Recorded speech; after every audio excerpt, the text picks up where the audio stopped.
In February of 2023, ITV aired the first episode of Nolly, Russell T Davies's three-part drama based on soap icon Noele Gordon. But while Nolly broadly covers all the main strokes of Noele Gordon's astonishingly productive life, its focus is the event with which Noele Gordon has forever been identified, her sacking from Crossroads in 1981, after playing the lead role for 17 years. It seems to me that there are two big themes when it comes to Noele Gordon's legacy: misplaced focus and misconception. Her career before Crossroads is largely written off as a necessary prelude to more culturally significant things. Crossroads itself is written off as a joke, a cavalcade of poor acting, cheap sets and flubbed lines. And then there's the sacking that has, for so long, been considered one of the great unsolved mysteries of late 20th century British pop culture. In this video, I'm going to challenge those themes. We'll talk about Gordon's life and career before Crossroads. We'll talk about Crossroads itself and ask if it deserves to be remembered as TV's greatest joke. And then we'll look at the sacking and answer the great question of Noele Gordon's life. What was the real reason behind the TV sacking of the century? I'm delighted to introduce to you Miss Noele Gordon. From just about as soon as she could walk, Noele Gordon was performing. From age 2, she was attending a weekend dancing and acting school. 6 months later, she'd appeared on stage for the first time. And 13 years later, at 15, Noele was accepted into the prestigious RADA. In 1937, Noele started working in television, and then on BBC Radio. The next year, Noele Gordon became the first woman to be transmitted on colour television in a test conducted by John Logie Baird himself. And, in 1949, performed for George VI and Queen Elizabeth at the Royal Variety Performance with a cast of the hit musical Brigadoon. One of the things which is striking about Noele's early life and career before Crossroads is just how seamlessly she seems to have been advancing. It's indicative both of talent and drive, and it's worth acknowledging just how broad her experience was. It's often difficult for theatre stars to cross over to television, but Gordon managed it. By the time she was 30, she had already proved that she could sing, dance, act, and, as she proved when she became the first actress to star concurrently in 2 West End shows, had an ability to work in tight and difficult circumstances. One of the key figures of Noele Gordon's life was in a prime position to help boost her career. Val Parnell was one of the most powerful theatrical impresarios in the mid-20th century, presiding over a number of theatres, including the London Palladium, the Theatre Royal and Victoria Palace, and working with big-name American acts of the time such as Bob Hope, Liza Minnelli, Frank Sinatra and Bing Crosby. In 1943, Noele Gordon and Val Parnell embarked on an affair that would last 20 years. Despite the 17-year age difference and Val's status as a married man, the relationship was a happy one. Parnell made it clear to both his wife, former dancer Helen Howell, and Noele that his relationship with each of them was non-negotiable, and that he hoped that they could be friends. For 20 years, the three of them existed quite happily in this discreet but affectionate setup. In 1963, however, despite telling Gordon that he would, under no circumstances, ever divorce his wife due to his strict Catholic faith, Val Parnell ditched both his wife and his mistress and married the younger actress Eileen Cochrane. She was terribly stoic about, as only Nolly could be, because she said, well, of course he was Catholic, and I quite understand, he felt he couldn't go against his vows, etc.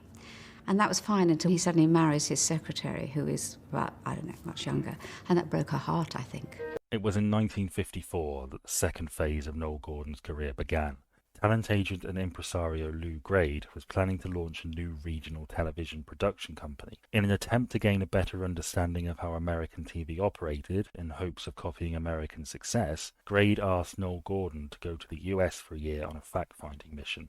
That Gordon was chosen to do this says a great deal about her abilities. This fact-finding mission was not just a case of observing American TV productions and taking notes. Not just anyone could do it. It required someone who knew enough about TV to know what they were looking for, to understand the technical and commercial elements that would be above the layman, and to ask the right questions. It was the sort of thing that required a solid understanding of television production from the outset, and the fact Noele Gordon was sent on this says a lot about how she was being viewed by senior figures in the industry. I don't doubt that Parnell, a business partner of Grade's, highly recommended Noele to some degree, but you don't send someone on a mission crucial to your future business project simply because they're the mistress of a power broker within the industry. It's a real testament to Noele Gordon's skill and ability that she was asked to do this. After a year spent studying at New York University, taking meticulous notes on US television production and working as a continuity announcer at CBS, Noele Gordon returned to the UK and was given a role as head of lifestyle on Lew Grade's freshly launched company, Associated Television,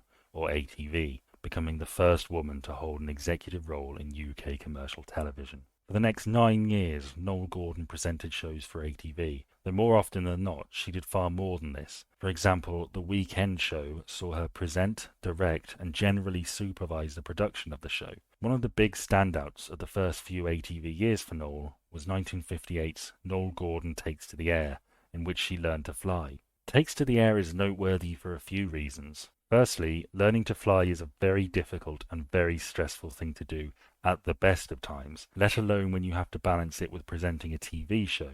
As Neville Birch, the club secretary of the flying school featured in the programme, said, "For this series, however, Noele virtually has to work twice as hard. Her aircraft is being filmed throughout all her flights, and quite often manoeuvres have to be repeated for the camera. There is always another aircraft on her tail carrying the cameraman and producer. Those aren't the easiest conditions for learning to fly." It's a testament to her presenting ability, her professionalism, and her composure that Noele makes the experience look effortless. Aside from being a genuinely impressive achievement, it's yet another example of Noele Gordon's skill, and plainly shows that Noele was willing to go the extra mile. She was nothing if not committed to her work. Secondly, it's an indication of the public's view of Noele Gordon. The real selling point of Noele Gordon Takes to the Air is not the fact someone is demonstrating how one would learn to fly, but that Noele Gordon is the one doing it. It's not taking the air with Noele Gordon, it's Noele Gordon Takes to the Air. Noele is the focus, she is the selling point, and it tells us that she wasn't just another television personality. She was becoming a name and a star in her own right. There are a few other shows from this period that demonstrate these points. A New Angle on Noele Gordon saw her learning to fish, and she was a sports presenter for Midland Sport, the very first woman to do so on ITV. Probably one of the most important firsts in Noele's career was her place in history as the first woman to interview a sitting UK Prime Minister, when she sat down and spoke with Harold Macmillan in an interview for Tea with Noele Gordon. That Noele was chosen to do this is indicative of the way she was seen. Competent and professional. Noele's biggest presenting gig with ATV came in 1957 with Lunchbox. Initially conceived as an emergency schedule filler, Lunchbox became so popular that it soon became one of the company's biggest successes. Such was the success of Lunchbox that Noele left her executive producer post and concentrated solely on presenting. It is with Lunchbox that we really see the have a go aspect of Noele Gordon come to the front. According to the Noele Gordon online archive biography, Noele went skin diving, became a firefighter, went out with a sea rescue team, trained as an army soldier, rode a camel and horse, drove a racing car and steam train, performed with the Chipperfield Circus, including bear and lion training, went mountain climbing, and became a coal miner and sweet factory worker, just to name a few. In the history of UK female TV presenters, Noele Gordon really stands out as the figure who began the transition to the more modern and more active female presenters that we have today. She was the first woman ever on television to learn how to fly and actually got her pilot's license. So she paved the way for all of us who came later on. We owed a lot to her. In fact, I think Gordon's pre-Crossroads ATV years are far and away the most interesting part of her career. In her own way, Noele Gordon was the Annika Rice of her time. It's a period I don't think she truly gets enough credit for. By the time Lunchbox was rebranded as High Tea and came to an end in 1964, Noele Gordon had more than proven herself. She'd been performing almost from birth, had received classical training from the finest dramatic arts academy in the world, had enjoyed a successful West End career, and had made a study of the ins and outs of television production before becoming a key component of ATV, where she had become one of the most popular presenters in the country, being named one of the Women of the Year in 1962. Noele Gordon was already a highly impressive figure, with a varied background and skill set, so when ATV started working on an American-style soap of their own, there was only one woman it wanted for the lead. I'm Meg Mortimer, and this is my motel. Inspired by the same sort of soaps Noele Gordon had so closely observed during her time in the US, and created by screenwriters Hazel Adair and Peter Ling, Crossroads was ATV's attempt to replicate the sort of popularity US soaps like Guiding Light and As the World Turns enjoyed. While Coronation Street was set in a working-class community in Manchester, Crossroads would reflect a broader cross-section of society, using the American-inspired setting of a motel to allow for new types of guest each episode. Set in the Crossroads Motel, Kings Oak, Birmingham, Crossroads sees Noele Gordon's character, Meg Richardson, make a life for herself as a motel owner after her husband dies and the local council build a motorway through her land. And you still find time to do shopping in the town? Well, I've got to, you see, because I've only got a teenage daughter helping me. My schoolboy son isn't a lot of use, and we're expecting a Spanish cook. Plots throughout the show's history focus on employees and guests, the former of which include Meg's children, Jill, Jane Rossington, and Sandy, Roger Tongue, kitchen assistant Amy Turtle, Amy George, handyman Benny, Paul Henry, and accountant and later motel manager Adam Chance, Tony Adams. Crossroads' American influence is clear to see. Not only was the show filmed like an American soap opera, on a fairly limited budget with cheap sets and a tight conveyor belt production schedule, but it even extends to the setting. Motels aren't really a thing in England now, let alone in the early 60s, when most people didn't even know what one was. Presumably, this confusion was made clear to the people behind Crossroads, because the very first phone call on the very first episode features a character explaining to someone what a motel is. Despite running for 24 years and enjoying ratings as high as 15 million, Crossroads was immediately regarded with disdain by some. Writing for the Daily Mirror in 1966, Kenneth Eastall said that everybody and everything moves in agonizing slow motion, dragging every petty instant to the point where it snaps and vanishes. The dialogue is woolly, the acting stilted, the directing stale, the result absurd. Richard Afton of the Birmingham Evening Mail wrote, "The intellectual level of TV would be raised if that deep depression over the centre of England called Crossroads was to be set adrift in the highways and byways of the Midlands, without a guide, map or compass. It might, with luck, get lost forever. The stories are trite and the situations contrived. Whenever they can, they resort to the juvenile gimmick of terminating an episode with a cliffhanger, similar to the Saturday afternoon serials at the Pictures 50 years ago. It would be difficult to find a worse acted show on TV than this one." And TV historian Martin Day writes, "Crossroads never failed to provide its critics with ammunition. Some of the acting would have disgraced the humblest of village halls. Many of the plots were so farcical that they could have been written in a bad dream, and much of the dialogue was pathetic." While critical opinion was not overwhelmingly negative, it's not difficult to see why some regarded ATV's new soap with contempt. The sets were cheap, and the flubs were frequent, some far more serious than others, including actors stumbling over their lines or getting characters' names wrong. It's not hard to find clips of these flubs, but this one has to be my favourite. What I want to know is, when do we get our mink coats and our villas in the south of France? And our villas in the south of France. Though this one, where some poor actor actually breaks wind before saying the wrong name, is a close second. Will. Good night, Myrtle. Come on, Will. Not Myrtle. Oh. Amy. The poor guy genuinely looks really upset at himself for messing it up. It's not hard to feel bad for him. Criticism of the dialogue is especially common too. One such example is this scene, used in a countdown of TV's greatest Christmas hits, where a conversation about decimalisation briefly becomes centre stage of a Christmas dinner. Follow it. Oh, that reminds me. I did suggest not putting the sixpences in the pudding this year. You did indeed, and I followed your advice. Ah, good. I'm glad you did, because it can be very dangerous with small children. Yes, and quite apart from the fact there's a shortage of sixpences, 2.5 new pence in copper is not quite the same. Not quite the same. It's a stab at realism that falls flat and lands somewhere close to surrealism. There's also the improvised moments designed to extend the show's runtime. Occasionally, Crossroads would run too short to fulfill its running time, and so someone, usually Noele Gordon, would have to answer the phone to fill a few seconds of time. Getting the show to time was always very difficult. If you were sort of under, which we often were, Reg Watson would turn around and say, "Give Nolly a phone call." Yes, sir. Yes, we are within easy reach of Stratford-on-Avon. You wouldn't rehearse it or do anything. She'd just say, "Oh, leave it to me, darling. I'll just rab it on." Very handy for the NEC and the airport. And the floor manager would actually count her down. 10, 9, 8, 7, 5, Thank 4, you very much, 3. sir. We look forward to seeing you. Bye-bye. Back on the scene.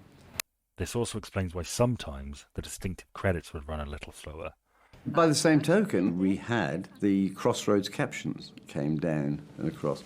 A lot of people wonder why sometimes they would go so slow. meant we've got time on our hands. Tonally, Crossroads is very interesting. While Coronation Street had humorous moments amid a background of realism, Crossroads seems slightly more fantastical. It's happier to play with the fourth wall than any of the other main British soaps. When Meg got married in 1975, her chauffeur was comedian Larry Grayson. Adverts for Crossroads have Gordon, in character as Meg, speaking directly to the audience. She even did some interviews as Meg. It's often strange in ways you can't explain. It's not that Crossroads sometimes feels too unrealistic, but through some combination of low-quality scripts, limited sets, and a tight schedule, it sometimes feels almost like being in a strange dream world. Not quite real soap, but not quite fake film set. With the accusations of wobbly sets, poor acting, and lazy dialogue, Crossroads quickly balanced its popularity with audiences with a terrible reputation. It became television's greatest joke, used by comedians up and down the country as a cheap gag for easy laughs. Motel du Carrefour. C'est den los? Ce n'est rien du tout, ça n'est que béni.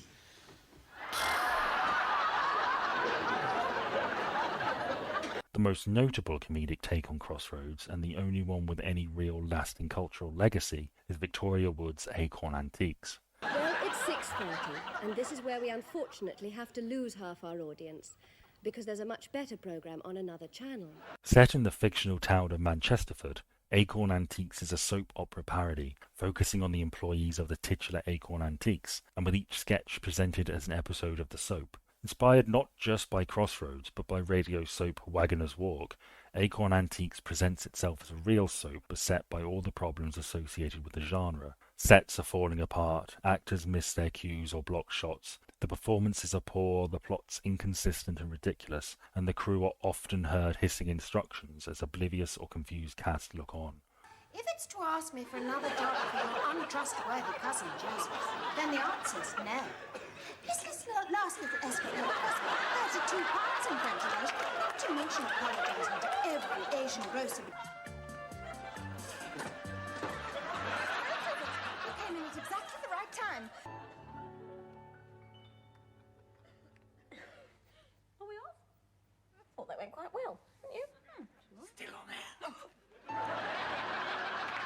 Crossroads' influence on Acorn Antiques is obvious. In general, the idea of a cheap soap beset by clear problems is unmistakably taken from the reputation Crossroads was suffering with. Julie Walters' character, Mrs. Overall, is a clear parody of Amy Turtle, and Celia Imrie has admitted herself that she based her performance of Miss Babs on Noele Gordon. There's also the smaller and more technical things. The phone calls, for example, are similar. As I say, it certainly sounds like a genuine Picasso, Martin, but I would have to see it to be sure. The credits, too, are clearly lifted from Crossroads. While Crossroads is the clearest influence for Acorn Antiques, it's not the only soap satirised. There's the obvious things like the increased focus on gritty and realistic storylines, but there's also little references to the genre as a whole, including a fun take on the plethora of EastEnders and Coronation Street tie-in novels. There is now a new Acorn Antiques book, in addition to the 53 already on sale. This one is $1.95 and tells the tale of Mr. Kenneth and his trip to Manchesterford to see the chiropodist. That's A Waning Moon, published by Acorn Books, on sale at your local supermarket, probably by the Digestives. And we even get a fun parody of Anita Dobson's single, Anyone Can Fall in Love. And of course the best-selling record of that theme music, Anyone Can Break a Vase, sung by Miss Babs, is still on sale. Acorn Antiques is more important, I think, than just a parody. It's a summation and a codification of a reaction to Crossroads, and a key part of the soap's legacy. The way Crossroads is thought of by many today is a result of Acorn Antiques, the vitriolic and condescending attitude of many critics, and the often fantastical tone of Crossroads itself, at the heart of which is, flawed though it may be, a soap which deserves more consideration. Here's the thing about Crossroads. By all rights, this thing should have crashed and burned a lot earlier than it did. So strict were the time limits on producing an episode of Crossroads that the actors had next to no rehearsal time, and unless somebody seriously messed up a line, swore, or the camera messed up so much that a shot was literally unusable, takes were kept in. They simply did not have the luxury of having another crack at it. If you walk through the door and the doorknob came off in your hand, which it did. Yes, which it did. You could do it again, right? But if you'd just done 3 or 4 scenes and it had all been fine, then something went wrong, tough luck. Making a soap is difficult at the best of times. It's a style of television that works on a conveyor belt. You are never really done. That Crossroads lasted as long as it did, while its cast and crew were working under these conditions, was nothing short of miraculous. They managed to produce upwards of 5 shows a week for more than 2 decades on a limited budget and in a television environment that was often hostile to them. We shouldn't be surprised by the flubs. They are, after all, a natural result of the production environment. These mistakes were not unique to Crossroads. William Hartnell, the first actor to play the Doctor in Doctor Who, made regular mistakes towards the end of his time on the show, with many remaining in the final cut. Coronation Street 2 has had its share of flubs, my favourite being the moment where some poor cameraman accidentally walks right into the back of the Queen of the Street, Pat Phoenix. Here she is, you see. Right, come on, here she is, the Golden Girl. She's a proper little heroine. How did you get on? Guess, just guess. Really no idea. 18 Lance. Soaps still have these flubs today. There are entire videos dedicated to counting the mistakes in live episodes of soaps. Flubs are just the nature of making television in that way. I don't think it's something Crossroads deserves too much blame for. We are not trying to be play of the month. If some of you critics would do us the honour, as we invited Nancy Banks-Smith to come to the studio and see the schedule that we maintain, and I think if you, bless you, you ladies and gentlemen of the press, if you would come and stay with us for a week and just see what it takes to put on 4 programmes a week, then I think you would be, perhaps not kinder to us, but a little more understanding of the pressure that we work under. Some of the other main issues associated with Crossroads are just blatant exaggerations. The age-old myth of the wobbly sets is almost certainly true to some extent, but I never saw it happen myself, and if it is there, then it's not the sort of thing that stands out. There are also the stories of disappearing characters. I mean, wonderful things happen. I mean, Glenda Brownlow. Just what do you think you're doing? She went to the lavatory and didn't come back for a year. Well, we'll see what we can do. And we all know that Benny went to get a spanner. I can't just go changing it, can I? And he was away looking for his spanner for a year. Yeah, I know. My gran told me about that years ago. And Huey McPhee is still in the fridge trying to find a pork chop. Well, I've put all my valuable possessions into store until I can find a suitable property to purchase. He never came back. I mean, how do you explain that? While some cast members were indeed written out abruptly with little or no explanation, the most famous example, Paul Henry's Benny, was said to have disappeared for a year while looking for a spanner. Henry admitted that he'd made the story up for a joke and that everybody had taken it as gospel. That they did so says a great deal about the way they saw the soap. Watching Crossroads episodes in preparation for this video, I was struck by just how quickly time flew. I can't remember the last time 20 minutes felt like that. It was really something. It's a very Moorish soap too. Very easy to just pop another one on. I suspect this is due, in large part, to Crossroads' light tone. It's great escapism. It's very easy to forget about stuff while watching an episode. I absolutely get why Crossroads was popular. The fact Crossroads rated so highly, rarely out of the top 10 and with highs of tens of millions of viewers, is one thing. Clearly Crossroads was doing something right for a large chunk of the public. That it could hold its own with, and even occasionally surpass, Coronation Street proved that. But one thing that's not talked about is the soap milestones that the show hit. Crossroads was the first soap to feature a paralysed character, Meg's son Sandy, played by Roger Tong, who himself was largely immobile due to suffering from Hodgkin's lymphoma. Benny Hawkins was the first character to suffer from learning difficulties, and Down syndrome featured in a 1983 storyline, which resulted in a slew of letters from appreciative parents of kids with Down syndrome. I think the biggest milestone that Crossroads hit was the introduction of British soap's first black regular character. Played by Cleo Silvestri, Melanie Harper arrived at the Crossroads Motel in typical cliché soap fashion when she was introduced as the hitherto unmentioned adopted daughter of Meg Mortimer. Having previously appeared as a Coronation Street extra in 1966, Silvestri joined Crossroads in a move designed largely as a reaction to the Rivers of Blood speech by conservative politician and anti-immigration crusader Enoch Powell. Birmingham and the Midlands in general was something of a powder keg of racial tensions at the time. and it seemed a natural decision to have a black character in a soap set in such a diverse and multicultural part of the country. It's worth noting that Coronation Street didn't feature its first regular black character for another 13 years. There's an attitude among some that people laugh at Crossroads. I think that's only really true of a few. Yes, I make fun of the gaffes, the poor writing and the weird tone, but it comes, as I think it does from most people, from a place of real affection. I don't think it's fair to argue that Crossroads is perfect, but it's far from fair to call it a failure or a joke. In its time, it was one of the most popular shows on British television, easily able to hold its own against the heavy-hitting Coronation Street, and passing milestones well before Corrie felt forced to. We ought to think better of Crossroads. Too often, it's relegated to the joke of the soap world, but while it never had the long-term impact of something like Coronation Street or EastEnders, it rightfully has a place of significance in British soap history. And right at the centre of Crossroads was Noele Gordon.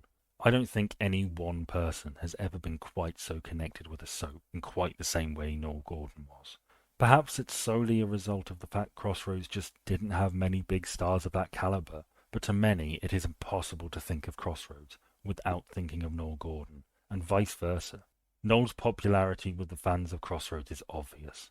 She won 16 TV Times Awards over her career, 8 of which were for Most Popular Actress, and when TV Times launched its Hall of Fame, some say in the hopes that this would give someone else a look in, Noele won that too. All of these awards, incidentally, were voted for by the public. During that 1975 wedding, thousands of fans descended on the cathedral, hoping to see both actress and character on the big day. Noele Gordon was a hugely popular star in her day, but she seems to have been just as popular with her fellow castmates. Most of the interviews I've seen with Crossroads cast members speak fondly of their relationship with Noele. She would go out of her way to try and make newcomers feel welcome and would run through lines with them. Charmaine Erie, who played Mavis Hooper from 1981 to 1986, said that, "On my first day, when I was feeling nervous and unsure, she was the only one who wished me luck. I'm forever struck with the impression that Noele saw Crossroads as her responsibility, and, by extension, the cast as her responsibility. She was the mother of the team, the show's matriarch, who saw them through the criticism and the jokes and even some of the scenes. During one Christmas episode, Meg is gently persuaded to give us a song. Come on now, Meg. How about a song from you? Yes, come on now. Come on, please. Yes, All right, John. Key of D. Bring out the holly, light up the tree, before my spirit falls again. Fill up the stocking. We may be rushing things, but deck the halls again now.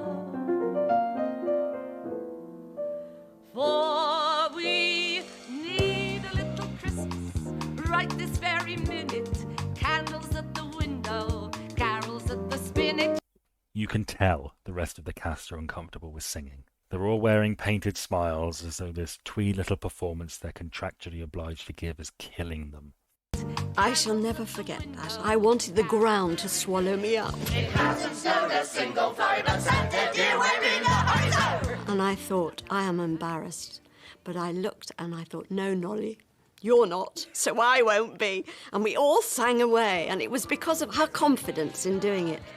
Good on her. That's really Noel's role on Crossroads.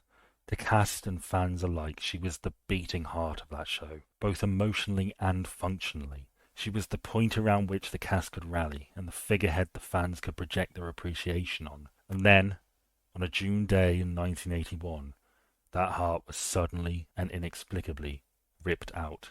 All good things must come to an end, which I thought was a bit of a funny thing to say after 26 years, but I don't know, and I honestly, if I knew, I would tell you. Before we talk about why the sacking might have happened, let's talk about what we know. In June of 1981, Noel's contract ended. Usually, this would have been renewed immediately following a brief meeting between ATV executives and Noel's agent, but in this instance, the choice was made not to renew it. You see, Noele Gordon wasn't so much fired as she was not rehired. The reaction was one of immense shock. To the general public, it must have seemed that Noele Gordon was quite unassailable.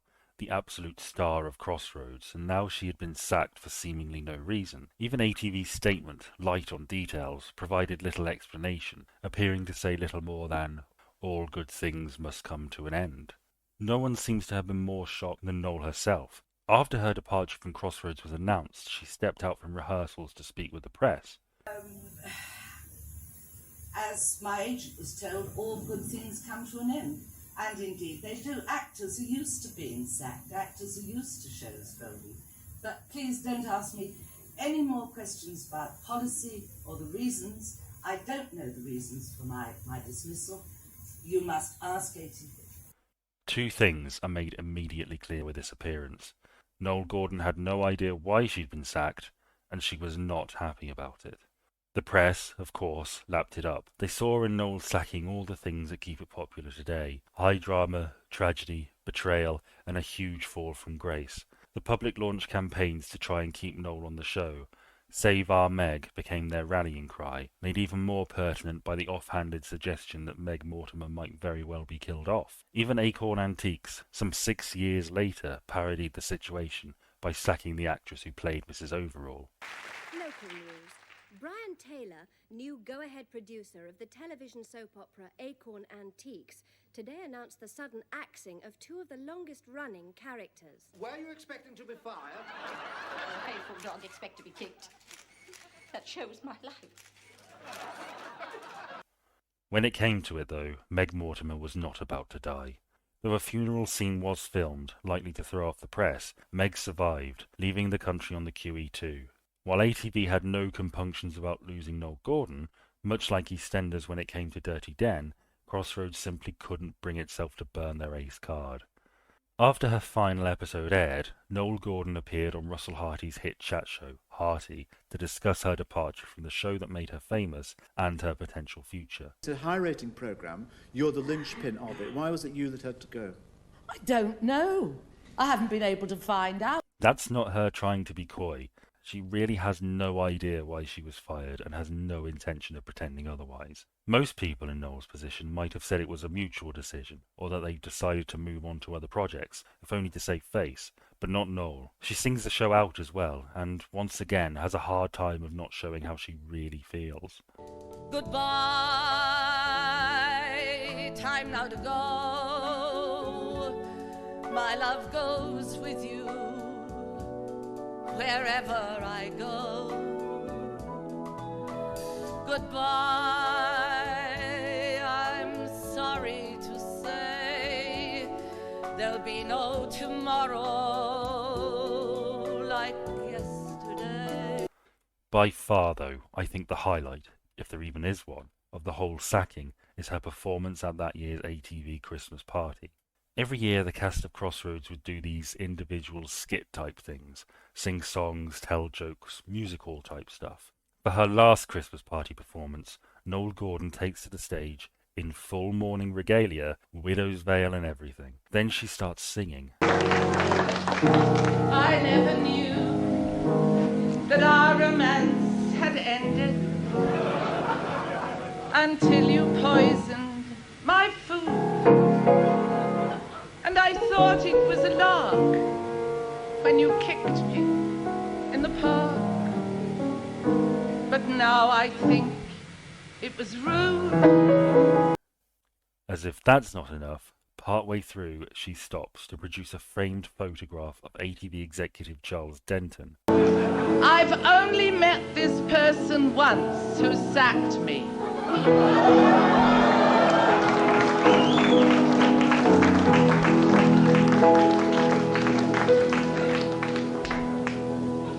But I just want him to know that if there's anything I can do, anything at all, he can contact me via the News of the World.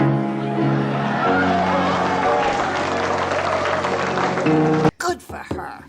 While these very public reactions are laced in dramatics, there's clearly very real emotions at play here. Noele had spent 17 years on Crossroads and 26 with ATV. She had given a significant part of her life to the company and had demonstrated real dedication and loyalty to it and to her soap. This was her reward. It must have been so humiliating to be ditched so publicly like that, most especially because, despite everything she'd given ATV, Noel still felt she had not been told why. As she herself said in an article shortly after the sacking, "It is no understatement when I say that I am heartbroken to be leaving Crossroads in this way, as though I have done something wrong, caught my hand in the motel's till or misbehaved in the studios. Between ourselves, I don't mind so much getting the chop. Actors and actresses lose their jobs all the time. Cast changes are made. It's just the way ATV have disposed of me. After 25 years, first as host of Lunchbox, and for the last 17 as Meg Mortimer in Crossroads, there's real pain there, real grief, real sorrow, and real anger. But all that emotion does nothing to answer the question that has been asked ever since, and to which Noel herself never really had the answer. There are, when it comes down to it, three main theories for why Noele Gordon's contract wasn't renewed. Noel was fired because Crossroads producer Jack Barton saw her as being a difficult woman who was far too forceful to work with. ATV executives who resented the fact Crossroads was seen as a joke deliberately planned to ditch their star in the hopes that it would alienate viewers enough so that they could legitimately cancel the show, and Noel was sacked to make the show seem different and changed for the best. It's a pretty messy story, with more moving parts than I think people realise. There's not really one single answer to why Noel was fired. Instead, there are a mix of factors that explain the actions of the two people at the heart of the call. Even the initial question is deceptively simple. Why was Noele Gordon sacked is not the question people should really be asking, or at least one of only several. Firstly, we have to ask who actually made the decision, and for that there are two candidates: Crossroads executive producer Jack Barton and ATV controller of programming Charles Denton. For Noel's part, she always blamed Denton. It was Denton who had told her agent he wasn't renewing her contract.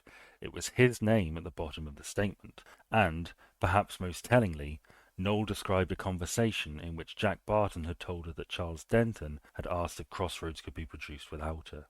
As far as attributing blame goes, Denton does seem like the obvious candidate. He was, after all, the man who was really in charge. However, I'm not so sure the blood is on Denton's hands. In interviews with the Crossroads Appreciation Society, both Denton and Barton deny making the call to sack Noele Gordon, and instead blame each other.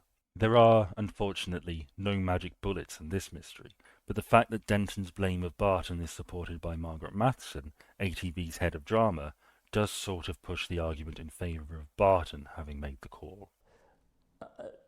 Noele Gordon went because Jack Barton, the producer at the time, absolutely wanted to take it down other routes. He thought the show would get better and freer and able to go down different routes without Noele Gordon. He said that to me. I said, "You're the producer, Jack. If that's what you want to do, then make sure you really want to do it. If you want to do it, I'll back you." So I was not the mad axeman saying, "Let's get rid of Noele Gordon." I acceded to the request of its producer.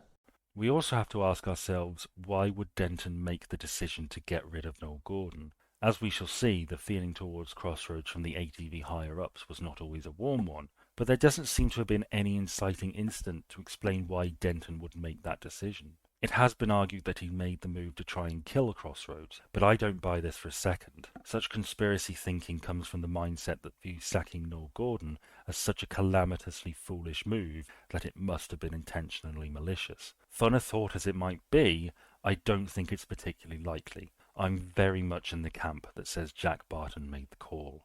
Jack Barton took over the role of Crossroads producer in 1974 and went right to work trying to modernise the soap. While Crossroads was introduced as an American-style soap, Coronation Street style became the norm, and by the 80s, Crossroads was increasingly being seen as out-of-date and cheap.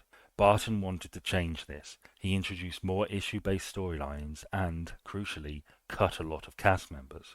Barton strikes me as a man who was really dedicated to making Crossroads a better and more modern soap, but he wasn't always particularly diplomatic. Unlike his predecessor Reg Watson, Jack Barton often clashed with his strong-minded star. Barton could apparently be bossy, but knew how to keep the animals happy. Noele Gordon, for her part, was never afraid to express her feelings. As Charmaine Erie says, "I first joined Crossroads just before Noele was sacked so sensationally. She wasn't easy. She wanted everything to be right, and when half the time it was wrong, she would say, 'I'm going back to my dressing room until.' It's at this point that the sexism theory comes into play. Noele Gordon could definitely be forthright with her views, especially when it came to Crossroads. It wasn't as if there was no explanation or justification for her behaviour either. She'd been in television since the 50s, she'd produced and presented shows of her own, and was keen to deliver the best product that she could. Noele Gordon was just as passionate about Crossroads as she had been about Lunchbox and all of her other shows. It seems like Noel's actions on set were never really taken all that seriously, at least by most. In all the interviews I've seen with old cast members, they treat Noel's diva-ish antics as a bit of fun, almost rolling their eyes at it. I remember being in the rehearsal room one day when she came in. She said, "Alan, darling," to the director, "I think Pamela's going to be rather late this morning. I just drove past her at the bus stop." She didn't mean it. Even Acorn Antiques parodied her controlling attitude in rehearsals. Immigration Authority, Derek. It's not good news, I'm afraid. Miss Babs? Can't we cut that, Miss Babs? It's bab, bab, bab every 2 minutes. Anyone mind? Someone? No? Okay. Good news, I'm afraid. You're being repatriated. You're to catch the first train to Kirkcudbright tomorrow morning. It's Kirkcudbright. I know that. Babs wouldn't. Simon, agreed? Then I'll look because he's sort of stunned by this news, isn't he? No idea. Then I'll turn and go. The camera's on me there anyway, isn't it? Simon? Yes? Tea break? Sam? Yes? The only negative attack I could find on Noel's behaviour comes from this article, titled "Why Noele Gordon Deserved the Sack," featuring comments from John Bentley, who played Meg's third husband, Hugh Mortimer. The producer, Jack Barton, would run after her like a little puppy, and the screaming would start. You could hear the noise miles away, despite the closed doors. Eventually she would come back on the set, and things would, of course, be changed. While there's undoubtedly some truth to the article, Noel's previous career screams professional and dedicated to me. I don't doubt that there was some ego at play. I happen to think part of her shocked reaction was due to the fact that she thought she was just too big to be dropped, but fundamentally, Noele Gordon was just dedicated. One of the things that's so often noted when people discuss Noele Gordon, and is even featured in Nolly, is this idea that nobody was allowed to sit in her chair. While it's such a small thing, I do want to touch on it here, because I think it demonstrates quite a lot about the perception of Noele, and indeed women in general, in these positions. Apparently Noele Gordon had her own chair at the studio which only she could sit in, and she was prone to react with some disdain if anyone else sat in it. Here's the thing though, if you put a group of people in a room 5 days a week, they'll gravitate towards chairs, regardless of whether they're assigned or not. Noele Gordon was probably one of those people, like me, who were protective of their spots. Even the talking heads on these documentaries say it was never a massive issue. She was just a little bit annoyed by it. But the fact it comes up so often seems like an attempt to force a narrative about Noele Gordon as a diva. I think what we have with Crossroads in the run-up to Noel's firing is a case of two people, both committed to the show and both with very strong opinions about where it should go. Jack Barton wanted to change Crossroads. Is it too much to believe that he was tiring of the constant battles with Noele Gordon over the direction he planned to take things, and that this was a factor in her fall? I think Barton saw Noele Gordon as both a symbolic and a literal obstacle to his plans. Not only was he having to fight her on decisions, but Noele was so closely associated with Crossroads that breaking with the past and fundamentally changing what the soap was necessitated getting rid of her. It's not like I don't appreciate where the sexism narrative comes from. Powerful women are subject to far more criticism than powerful men, and history is littered with examples of powerful, headstrong women being brought down in some way by men. Noele Gordon is kind of a perfect candidate for this. A competent and confident woman with a wealth of career experience behind her, brought down by a producer who didn't like being challenged. It's definitely a factor, but I think it would be a mistake to characterize the entire sacking saga as a powerful woman being undercut by an insecure man. That brings us to our second question. Why did Charles Denton sign off on Jack Barton's request? Well, a large part of it is that Denton agreed with Barton's intentions. As he himself said, "We no longer could have the programme evolving around one central character. It had to evolve and slowly change, and I don't feel it ever could have, with Meg still as the matriarchal figure. But there's a little more to it than that. Crucial to this entire story is how people at the top saw Crossroads. While the public loved it and the cast appreciated what it had done for them, the ATV executives were deeply, deeply embarrassed by it. As Barton put it, it affected their egos, I think. They couldn't be proud of Crossroads because of the jokes critics had made. It didn't matter that 16 million enjoyed it. When they cut us down from 5 to 4 episodes, they gave the excuse that they wanted something more cultural in what had been our 5th slot of the week. It wasn't just ATV executives who felt this way, though. The Independent Broadcast Authority, the regulatory body for commercial television, were also quite snooty about Crossroads. As Michael Grade, former BBC controller and nephew of Lou Grade, says, "It was a funny time. Crossroads was extraordinarily popular with ITV's mass audience in those days. Very successful, completely harmless. But the IBA were rather sniffy about it, and in those days it was rather a Predecean bunch of the great and the good, and they were rather embarrassed as they couldn't really be proud of Crossroads at dinner parties and so on. And they didn't like the fact that IBA's top 10 every week was dominated by episodes of Crossroads, and they tried to either get its episodes reduced per week or get it cancelled. This is the regulator who is supposed to be looking after the interests of the public, and when they were pressed as to why they wanted it axed, the IBA chairman said to a gathering of independent television chiefs that the authority finds it distressingly popular. What an age that was. It's understandable, really. If you're a television executive, you are judged by the programming you produce, and if you're producing television's greatest punchline, you're going to be judged poorly. It's a difficult position they're in, ATV executives. They have this huge hit, but outside of its core viewers, it's considered a total joke. There's a level of snobbiness here, of course. I reckon if you took every executive producer in television and offered them the chance to have great critical acclaim in exchange for, say, a quarter of their audience share, a good chunk of them would take it. Good ratings are nice. Good ratings bring in advertising revenue. But when it comes down to it, what these people really want is acclaim from their peers. ATV executives might have hated Crossroads, but they couldn't afford to lose it either. It's almost strange to say it now, but there was a time when Coronation Street was viewed as pretty groundbreaking. It was real northern working class people on the television in a show built for them. It's not like working class people had never appeared on TV before Coronation Street, but it tended to be dominated by received pronunciation, with regional dialects kept to a minimum. With its cast of real characters, Coronation Street became critically recognised. Although the reviews were not universally popular, especially not at the beginning, there was a recognition that Coronation Street was culturally important and had broke new ground, in addition to being a ratings juggernaut.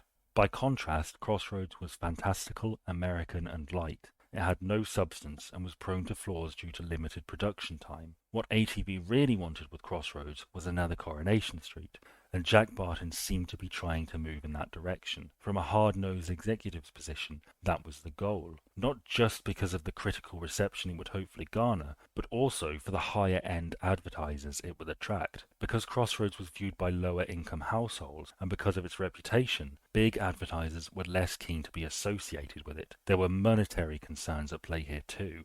So when Barton said he wanted to move away from a Noele Gordon-centered soap, Charles Denton agreed. Not because he wanted to see Crossroads fail, although no doubt many did, but because he wasn't invested in the soap's audience. Charles Denton and his colleagues at the top of the ATV ladder did not have the attachment to Noele Gordon or to Meg Mortimer that the fans of the show did. As Crossroads writer William Smethurst said, nobody at ATV or at Central before Ted Childs came along as drama chief cared about Crossroads. I think the biggest piece of evidence for this theory is the initial press release. The quote everybody knows is, "All good things must come to an end," but there's a crucial part that is often missing from retellings of this story. Our new plans for Crossroads mean that Meg must leave the show. It scans with other evidence too. Noele herself said that she was being phased out gradually, and that her storylines were becoming fewer and fewer. I also think it's worth noting that the heavy hitters, who would have potentially been able to prevent Noele being sacked, were out of the picture at this point. Her relationship with Val was over, and he'd passed away in 1972, and Lou Grade was no longer in a position of power at ATV, although he did try to use his influence to save her. The mystery is, I think, the result of silence on the part of those who made the decision. Nobody wanted to own responsibility for such an unpopular and controversial decision, and silence must have seemed like the best response, at least on an official level. Though I think my reading of the situation is pretty accurate, it is only a theory. As far as I see it, Noele Gordon was sacked as part of a wider move to change Crossroads from a cheap joke to a well-respected drama in the same vein as Coronation Street, and general animosity towards the soap at higher levels meant nobody in a position of power was much inclined to resist. After losing Crossroads, Noele went back to her roots in musical theatre, starring in productions of Gypsy, Call Me Madam and No No Nanette, once again proving that Crossroads was just part of her career, not the entirety of it. Ironically, Crossroads ratings flagged, in part at least due to Barton's decisions, and was eventually cancelled in 1988 before being briefly revived in 2001, but that's a story for another day. Noele herself did return to Crossroads in a bid to boost flagging ratings, and there were plans for her to continue popping up as sort of a regular extra, but it was not to be. Noele Gordon died in 1985 due to stomach cancer, leaving behind a varied and impressive career and millions of fans the world over. Good evening, I'm Noele Gordon. For a soap whose original run ended 35 years ago and whose reputation is mixed to say the least, there is a remarkable fondness for Crossroads that still remains with fans today, some of whom weren't even alive to see the show in its heyday. The online Crossroads fan community is passionate and do a great deal of work to keep the show alive. I want to give a special thanks to the work of the official Crossroads Appreciation Society, as well as the Crossroads Retold blog. Their dedicated research was invaluable during the making of this video, and I highly recommend you check them out. The story of Crossroads is one that is beyond the scope of this single video, and if you have any interest at all in the show's origins, then these are the sites you need to visit. The Crossroads Appreciation Society, for example, have interviews with people associated with the show, as well as a rundown of the show's history by decade. For someone researching a video about Noele Gordon, it was nothing short of manna from heaven. While Crossroads' legacy remains soiled, Noele Gordon's has sort of come in for reappraisal within the last decade or so. In 2012, ITV aired The Unforgettable Noele Gordon, a 30-minute documentary that looked at Noele's life, Crossroads and her sacking. While the documentary was interesting and introduced some viewers, especially younger audiences, to Noele, it didn't change much in the way Noele was remembered, if she was remembered at all. There was one person, however, who wanted to change that. Airing in February 2023, Russell T Davies's Nolly is a dramatic retelling of the firing of Noele Gordon, starring Helena Bonham Carter in the lead role. Nolly seems like a project that Davies had wanted to work on for a while now. He'd been a fan of Crossroads back in the 80s, and towards the end of its run had been in line to write for the show, only for it to be cancelled partway through his application process. He's a fan of soaps in general, and has spoken before about his fascination with camp soap icons in particular, a category into which Noele Gordon decidedly falls. I have to say, as someone who enjoys a lot of Russell T Davies and Helena Bonham Carter's work, I was looking forward to Nolly. It seemed to me well past time that the dramatic potential for a story about Crossroads and Noele Gordon was tapped, so you can imagine my disappointment when my overall opinion was M-E-H. Meh. There's really two main reasons why Nolly doesn't work for me. The scope is far too narrow, and the angle is wrong. I expected to see more of Crossroads. I expected to see more comedic advantage taken of the flubs and the plots and the cheapness of it all, but we don't get that. We don't even really see Noele Gordon's career before Crossroads. Its focus is narrow, and that's the firing. There are other minor quibbles I have with Nolly. Helena Bonham Carter is too diva-ish, and there's next to no singing, even though Noele sang frequently and had been a professional singer. While I do like some things, in particular the scene on the bus where Noele says that the reason soaps have such a poor reputation is because they're deemed as being for women and therefore trifling and unimportant, I don't think too much of them. I don't hate it, but I don't love it either. We said meh. I suppose my biggest problem with it is this.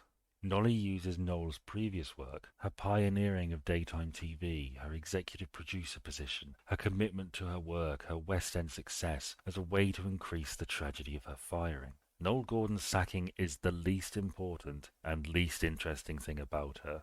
I don't even think Crossroads warrants that much discussion when it comes to Noel's legacy. She was arguably one of the people who helped define TV in the early years, whose energy and talent and ability helped pave the way for ATV success, and played a part in changing the way women presenters were viewed and worked, at least in part. If Noele Gordon is remembered for anything, it should be that. And with as much affection and admiration that Russell T Davies clearly has for her, I think Nolly goes a long way towards contributing to the ultimate view of Noele Gordon as a victim. I hate to think that that would be her legacy. And frankly, I think Nolly would too. Time now to go. My love goes with you wherever I go. Bye, and have no regret. The memory of good times I'll never forget.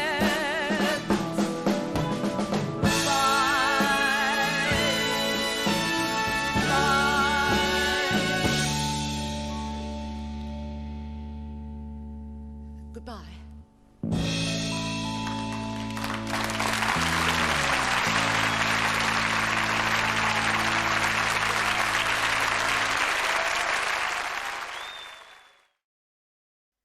Hi everybody, thanks for watching this video. As you can probably tell, I think Noele Gordon and Crossroads make for a pretty interesting topic, and I hope you agree.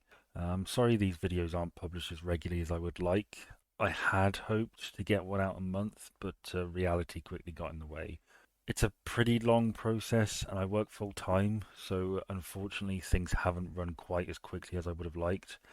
I would like to be able to get smaller videos out a bit more regularly, something that doesn't require a lot of editing or research, but I'm not sure what that would look like, so if anybody has any suggestions, just stick them below in the comments and I'll take a look later. I've also got my first patron listed below, who I'd like to give a big thank you to, and as a Patreon supporter they've already voted on the topic of my next video, so I'll be getting to work on that sometime soon. Once again, thanks for all the support, it really does mean a lot, and I'm looking forward to getting started on the next video, so thanks.